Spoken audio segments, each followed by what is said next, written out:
Мен өткөн жылы ушул Ыкбал Исаковдун IT-ге кызыктыруусунан кийин өзүм эле интернеттен self-study кылып өзүмчө үйрөндүм IT-нин.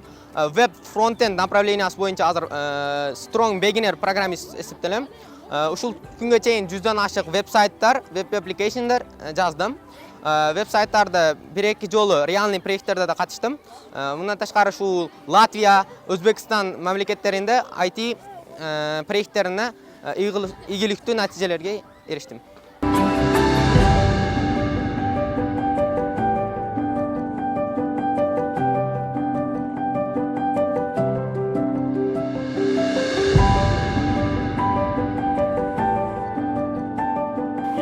Егерде мүмкүнчүлүгүңөр силердин мектепте мүмкүнчүлүгүңөр жок болсо мен даярдап беремин. Биз мектептерге мен бүгүн поручение беремин.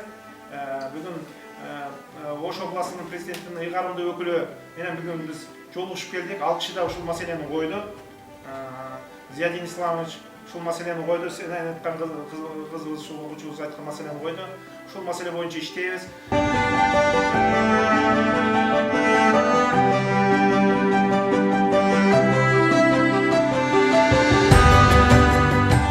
Сентию долбоорунун алкагында Аравандагы биздин пилоттун школа болгон Шариф мектебинде ошол именно ошол жаштар ата-энелери менен ошол мамлекеттик кызматта иштеп аткан жетекчилер жолугушуу боюнча биз диалогия площадка деп коебуз муну. Ошону биринчисин өткөрдүк. Именно ошол билим берүү багытында кандай проблемалар бар, жаштарды кыйнап аткан кандай суроолор бар. Ошол суроолорго Араван районунун билим берүү бөлүмүнүн башчысы Шамил Жусупчартыковду алып келип, ошол жаштарды кыйнап аткан суроолорго жооп бердик. Негизи Сентию долбоорунун алкагында ошол жылы 3 багытта иш жүрөт. Биринчиси ошол мугалимдердин өзүн ошол квалификациясын жогорулатуу. Мугалимдерге азыр ошол билим берүү министрлиги тарабынан тастоодон өткөн, Кыргызская академия образования тарабынан колдоого алынган ошол 22 сааттык өзүн өзү тануу сабактары азыр окутулуп башталган. Эртеңки жумадан баштап мугалимдер муну өтүп баштайт.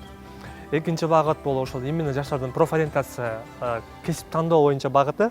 Ошол үчүнчү багыт ошол именно мамлекеттик органдар менен жаштар ортосунда бир байланыш түзүү. Ошол боюнча бүгүн иш-чара өттү. Мен ойлойм, жаштар өздөрүн кызыктырган суроолоруна жооп алышты. Буюрса, мындай иш-чаралар Араван районунда улантылат.